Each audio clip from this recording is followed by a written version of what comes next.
Howdy, everyone. Welcome to Aggie Growth Hacks. The podcast is powered by the McFerrin Center for Entrepreneurship at Texas A&M. And here we're dedicated to highlighting fast-growing Aggie entrepreneurs. We want to learn about how they overcame growth challenges with creative hacks. And we want to connect them to other entrepreneurs in the Aggie network. I'm your host, Greg Martin, Fighting Texas Aggie class of 2001. And I'm your other host, Chris Hunter, Fighting Texas Aggie class of 1998. Whoop! Got a little story for you, Ags. And today I'm excited to have a fellow class of 2001 grad on the podcast, Jeffrey Palermo, Chief Architect and CEO of Clear Measure Inc.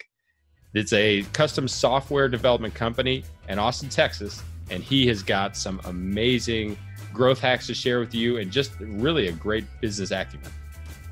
So pass it back and listen up to Jeffrey as he shares some good bull.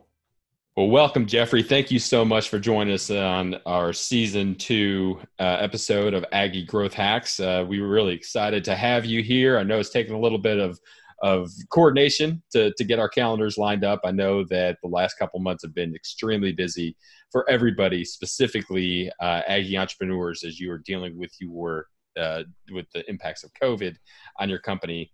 But really just want to get to know you a little bit. So can you tell us your favorite Aggie memory? So I think my favorite Aggie memory has to do with one of the organizations that I was on while I was there, which was the Aggie Wranglers, the country and western dance team for the university. And it's actually two different instances, but related to the same membership. One was performing for George and Barbara Bush at the dedication of the library and actually getting to meet them. And I've got a picture with them in front of all of us. And wow. So that was cool. And then the other instance related to the same team was being hired and dancing on stage with Clay Walker at one of his concerts as a hired dancer at his Live, Laugh, Love tour. So that is so good. Was that a concert in College Station, or was it? It was actually a concert in the Woodlands close to Houston, but it was because he needed some dancers, and he hired a few people who are on the Aggie Wranglers. Now, I love it. Hired not for much money, but still. Yeah, but you got to so you got the backstage pass, and you got to see what it's like to have a mega concert. That's right. I got to eat the food spread that he got to eat, and I think some of his sweat slung off on everybody, but it was good. On stage. Oh, that's so awesome. So, what can you tell us a little bit about your company and why you chose to start it? Sure. So Clear Measure is a software architecture company that focuses on empowering our clients' development teams to be self-sufficient, to move fast, to deliver quality, to run their systems with confidence.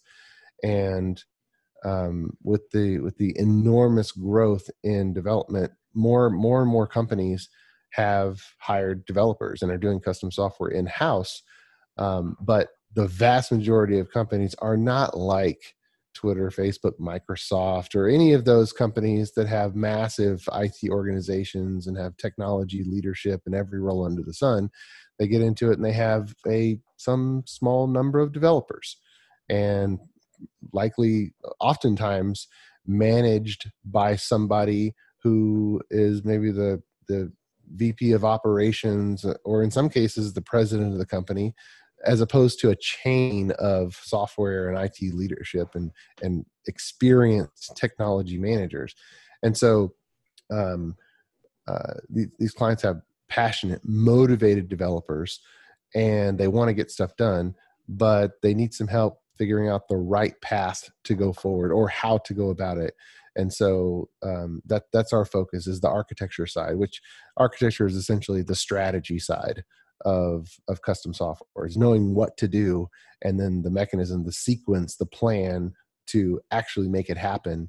And through that, it's delightful just to see our clients' development teams succeed and deliver world-class results. I started it. It was always a dream to run my own company ever since I was a teenager. So it was always there.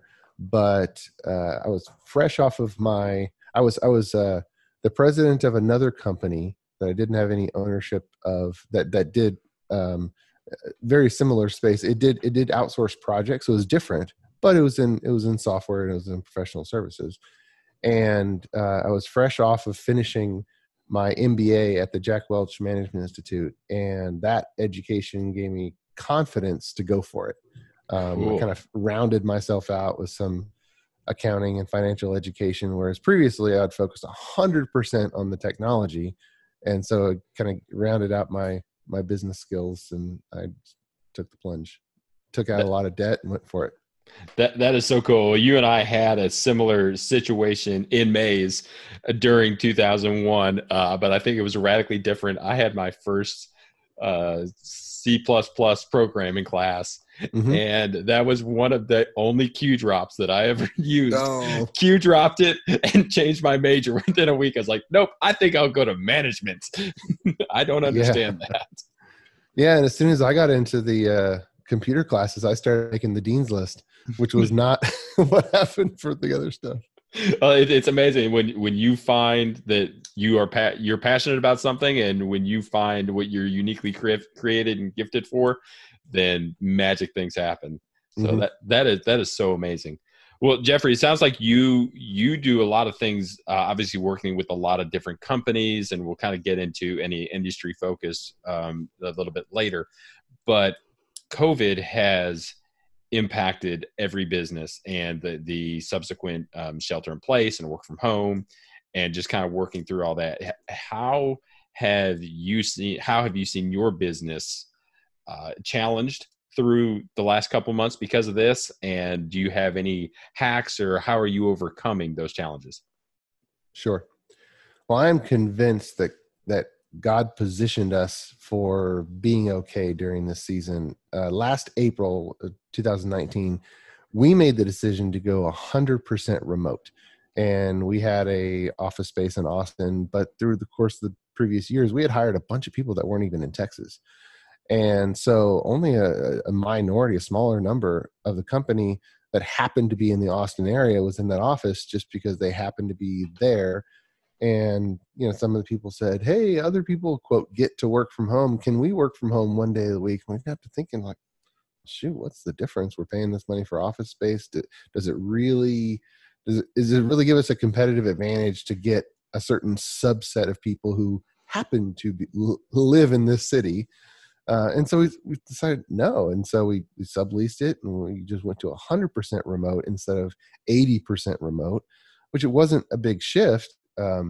But for about, I guess, for 11 months before COVID hit, that's kind of what we did 100% of the time. And so from a physicality perspective, there was no change. Now, for people working from home, the big change was they're used to being home alone. Well, now their kids are home. And so that was an adjustment for those individuals. And everybody has a different home office setup. I think one person has a shed in their yard, but other people are like, okay, during the day I take over this corner of the living room or something. And so, we have to make different adjustments. Now the big thing, and because we're in professional services, the big thing is that, we were planning for a growth trajectory. And of course that didn't happen, but we haven't had to lay off a single person. And that's all God's provision right there. That's not any business prowess or anything. The sales pipeline dries up. We have basically everything that we had in the sales pipeline, they still want to do, but everybody's on hold. So it's like, okay, everything's stalled. And that was a pucker factor. But at the same time, our current clients have continued to do well, and we've done more work for our current clients. And so we've kept our staffing calendar full. So that's the long and the short of it. However, client visits and all kinds of stuff, I would get on an airplane about maybe once a month and do something. And then we do have lots of clients in Texas and drive and haven't done any of that. Literally everything has been packed into the video calls. And so our work density has actually increased, which actually makes the workday more intense because everything's just back to back. There's absolutely no days where you get in a car and maybe you go across town or whatnot. Yep. And so I think that over these past few months, I've actually worked harder than the previous quarter, just because of the work density. That's a great way. I mean, I've never put it in that way, but working from home, I work throughout the day personally, and then whenever 6 o'clock or 5:30 or whenever I'm done, I mean, I'm just walking out of our spare bedroom, but it's like a switch happens and it's like, I'm just powered down. And I don't remember being as tired when I was going into the office. So that's a really, really great observation. So I got two follow-up questions. One, so when you said that your pipeline dried up or it was put on hold, and so did that just cause you to lean more into the ones that you were doing active projects with? Did you go to ones that it maybe customers that you knew were in sectors that weren't as impacted and try to kind of jumpstart that? Because cash flow is king. Cash is king, cash flow is queen. You got to have that. So how did you loosen up that pucker factor? Well, the net new clients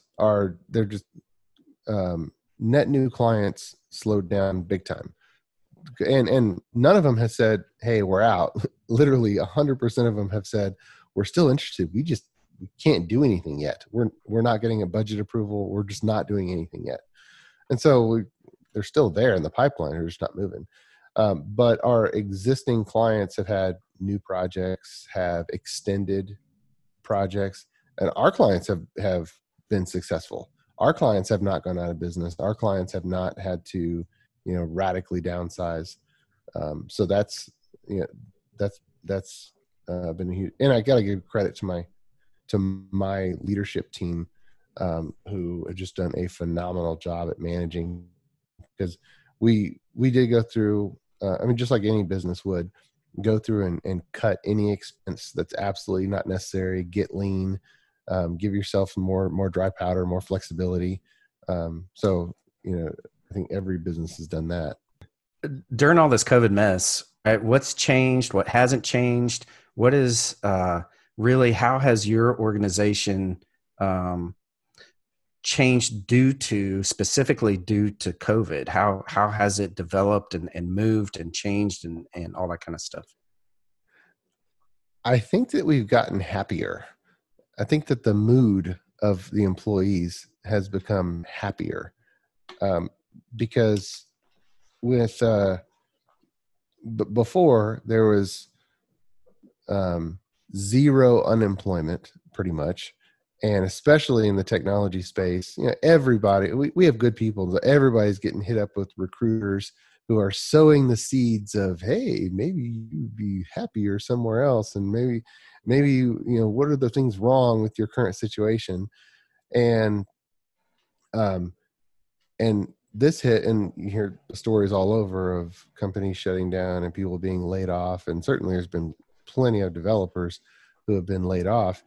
We had an emergency staff meeting, and we said, hey, look, just in the last week, our whole sales pipeline has completely frozen. We don't know what's going to happen. We're immediately starting cost cutting. We need your help with that. Anything that can be deferred, anything that be trimmed down, we need to get lean. And we need to see what project, what help can we give our current clients who already trust us. We had our senior project manager step up to do that role of kind of making the rounds with the clients and just figuring out what work that they had. And it was a kind of a stressful meeting, but at the end of that meeting, people started making comments and popping up that how much they appreciated, quote, management being honest and transparent with them when they had already heard stories of, oh, surprise, a third of you are laid off. Oh, surprise, you don't have a job. Wow. And a lot of people have worked at a company that has had layoffs and they've done it poorly. And certainly people who cut staff just in this season, well, invariably, there's been plenty of people who've done it poorly. And regardless of the business decision that you have to make, it's important to treat people with love. I mean, I get it. And for us, I mean, if half of our customers just went away instantly and they dried up, or like if all of our customers were in the restaurant business or industries that were hugely impacted, well, that's reality. But a lot of managers translate that into, sitting on information for too long. And then, okay, they know that they have to cut staff. And so then they hold on to that information and then surprise, you're gone. Well, yeah, that's not loving. I mean, these are people. And so we told them, it's like, look, and they know they're adults. Look, the reality is if all of our projects cancel, none of us have a job, but our commitment to you is we're going to tell you what we know. And we showed them the staffing plan charts. We showed them the sales pipeline. We showed them how long we had certain projects. We showed them that line graph that had a cliff dropping off of it if nothing else, filled in, which is sobering. But we said, look, we're going to give you an update every week. And for the first few weeks, we gave them kind of the updates. And then we started seeing some of the fruits and extending. And so the line graph kind of elongated and stretched out and took some pressure off. But I think through that, I could just feel the mood of the company getting happier because they were, maybe not absolutely secure in their job because who knows what could happen during that season, but that they weren't just going to get tossed to the curb even if something bad did happen because we actually care about them. That transparency and the courage that it takes for the leadership team to be able, or management, to be able to be open and honest and vulnerable with the staff. I think that is something that is going to pay dividends for years to come, because when everything's going fine, it's easy just to kind of bop along. When you're tested, when you have a difficult time, I mean, as you and I, as all three of us know, being in the military, it's not during garrison that you really see the makings of someone. It's when you're stressed, tired, hungry, afraid, and facing uncertainty. So that, Jeffrey, that is so cool. So congratulations to you. And I know you give all the credit to God and to your leadership team, but that is so heartwarming to hear that. So we talk a lot about, we've mentioned a couple different business books and how they impact and help entrepreneurs define themselves. Jim Collins, one of my favorite authors, talks about having a BHAG, a big, hairy, audacious goal, and how having a place to go is critical for every business. What is Clear Measure's BHAG? Has it changed since COVID? And if so, do you see it changing back? Well, it's only been 4 months, so I don't know. It's been a hell of a 4 months, though. Feels like years. So the goal has been the same, and it's been that way for a long time. And it's that every developer on the planet is better because of us, regardless if they hire us, if they pay us any money, it doesn't matter. And we put out training resources, tools, utilities, all kinds of stuff that I know people are using, and I don't even know who they are. So that's the goal. And there are, I think in the last 7 years, the number of people developing software has doubled. So what that means is that 50% of the developers out there were not in the workforce 7 years ago, just because of the growth rate. That's kind of what that means. It's not that people are getting out of the field. It's that we have seen a tremendous boom of growth. And so what that means is that a high percentage are getting their feet out under them and figuring out, and they're learning the same lessons that everybody learns at the beginning when they get in the trade. And it very much is a trade. And there's so much to learn. And there's so much that vendors are coming out with and new innovations. And in a time of innovation, the 80-20 rule definitely applies, where 20% of these innovations are actually going to be around and still be used 10 years from now, and 80% of them are going to go by the wayside. So you got to have some type of judgment, because there's no way that you can pour yourself into every single one of them. But then that's the type of guidance we try to give as an architecture company. We want to make developers successful and deliver world-class results. And I think we've already tallied, we've made a positive impact on over 100,000 developers across 40 different countries. And that's just kind of estimating.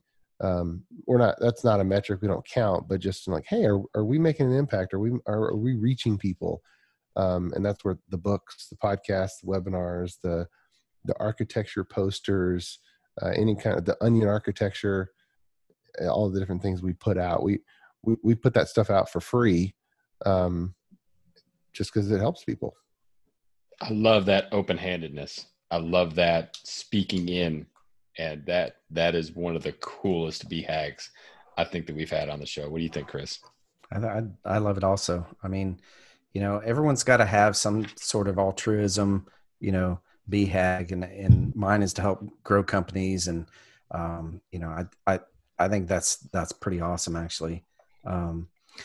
So this leads us into our lightning round. Okay. Here are the rules.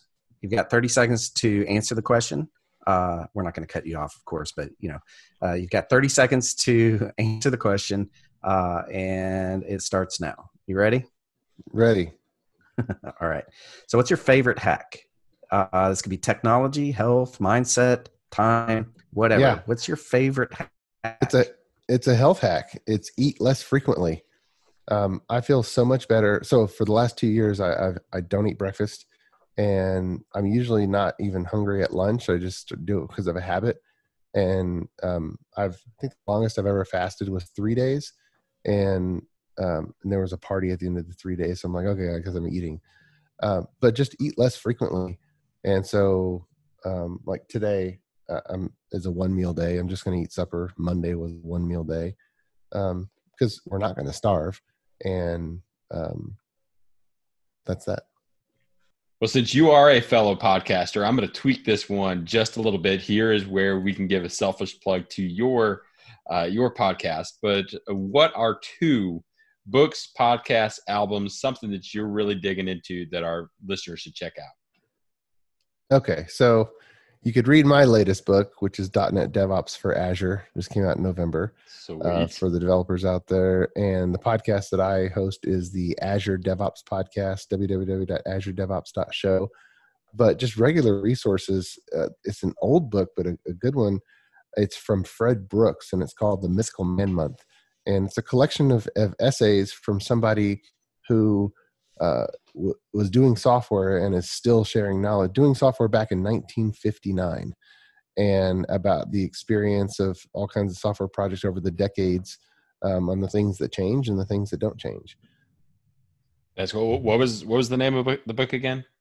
The Mythical Man Month by Fred Brooks. All right, cool. I love that. What's your challenge that you're currently facing, and how can the Aggie Network help you? Well, the challenge I'm currently facing is kind of transitioning and promoting people up through the organization, and raising people up for the next step in their leadership. I was the founder and the CEO, and I've kind of moved into the chief architect role, but I'm on a journey of making sure that I'm not a bottleneck or a critical path for anything that needs to get done. Not that I'm working less, quite the contrary. I'm working harder than I ever have. But for the normal stuff, I want the organization to be able to function autonomously, so that I can focus on kind of what the next trends are, and keep that going. So that's a constant learning experience. I think we got the people to promote from within, but at the same time, we're looking for our next architect. Now, is there any type of, so talk a little bit about that position. What is the perfect candidate Sure. that you're looking for now? So the software world has a pretty big divide down the middle when you think about normal software development, and it's two different industries. Microsoft pretty much dominates one half of the industry, and then the other half is this consortium and amalgamation of a bunch of other vendors and a bunch of other technologies. It used to be Microsoft versus the LAMP stack, but it's kind of like Linux, Mac, AWS, and then some Java languages, JavaScript, and a bunch of others that are kind of fragmented, but then there's pockets of cohesiveness, and that's one half of the industry. And then the other half of the industry is Microsoft-based development technologies and the Azure cloud and .NET and C#. And we live on the Microsoft side. And in my opinion, it's more simple, and it's definitely much more efficient. And we've seen less costs for the customers, for the clients. However, from a talent perspective, when you see a resume, it's that person is definitely in one or the other. I haven't seen a single person in my entire career who has equal depth in both. It just doesn't happen. They're that separate from one another. They're that separate. Exactly. They're that separate. And so we're looking for a Microsoft platform architect, somebody who has been using Microsoft technologies for their entire long career. Invariably, they started as an individual programmer on day one and have gone through, and they still have the joy of creating software that solves problems and makes people's lives better. And they just have that breadth of experience in not only the patterns and practices, but also the available technologies and techniques in the ecosystem. I think that last description is probably just as important as the first, if not more, because you can probably bring someone up from the technical standpoint, but to come alongside your vision and how you guys operate at ClearMeasure, that is so powerful. Having the right people in the right seats with the right attitude is going to make you go so far. So yeah. I'm hoping that we've got a couple good ags out there that are Microsoft architects, and they're looking to join a dynamic, fast-growing company like yours. How do they reach out to you? How do they get in touch with you? Oh, we're pretty easy to find. Just search for Jeffrey Palermo on Google, and you'll find more. And you just ignore that YMCA YouTube video, and or Jeffrey at clear-measure.com. The email address. On Twitter at Jeffrey Palermo. And yeah, I'm not hard to track down. Well, we appreciate you coming on. That ends everything. We love having Aggie entrepreneurs on the Aggie Growth Hack podcast, and we really appreciate the time that you gave us here today. And is there anything else you would like to tell the Aggie Entrepreneur Network, at all? And anything goes here. Absolutely. There was one professor, the most influential professor that I had while I was in school. His name was Mike Nat. But the funny part is the university didn't even recognize him as a professor. Didn't have a doctorate degree.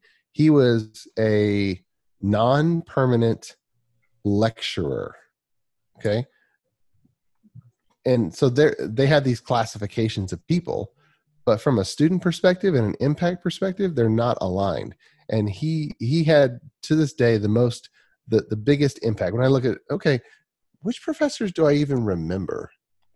And then the next, so he was definitely the most impactful.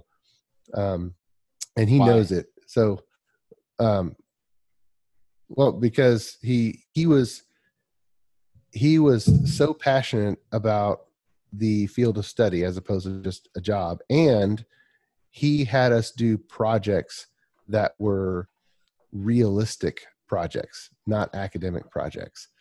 And later in life, I guess you find out that most learning or most training is on the job training, So it's no secret or no surprise that in the education system, the most effective education is on-the-job simulation, as opposed to just regular, worksheets or different exercises. Mm-hmm.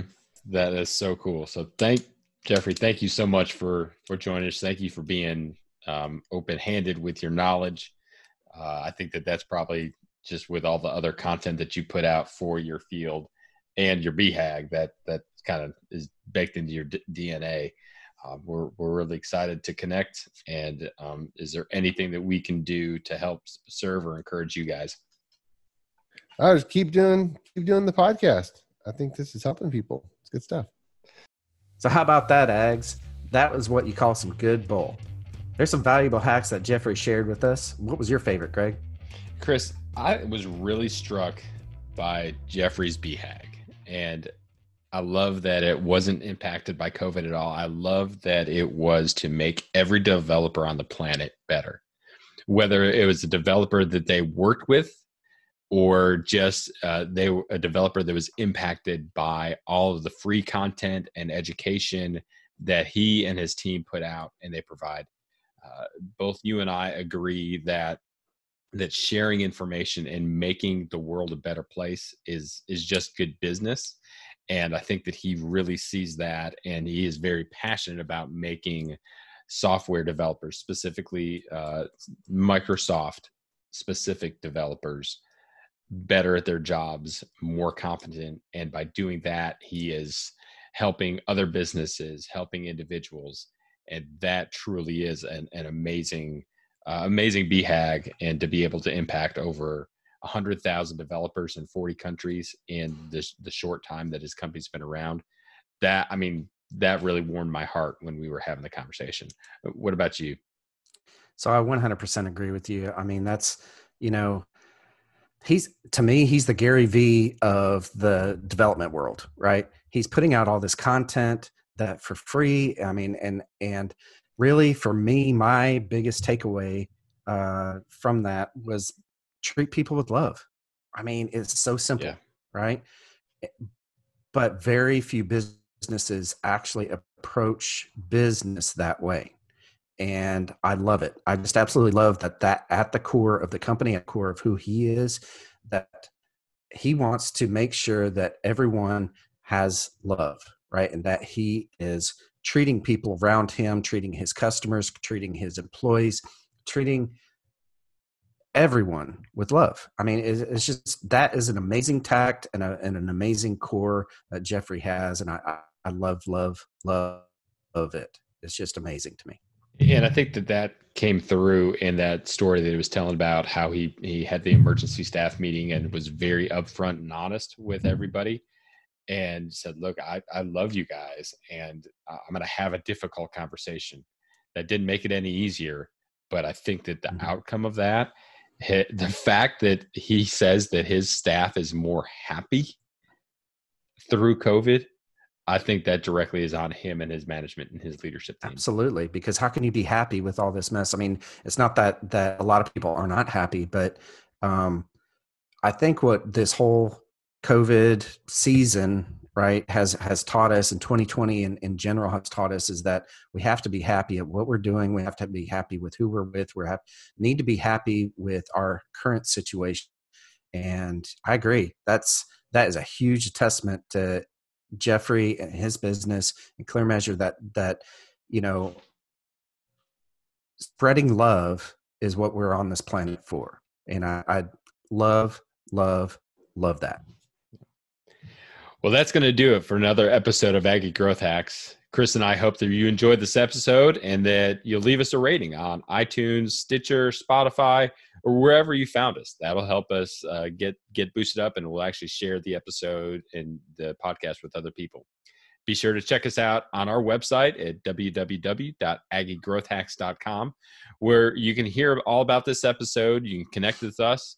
We'd love to hear your favorite hack, and maybe we'd feature you on a future episode.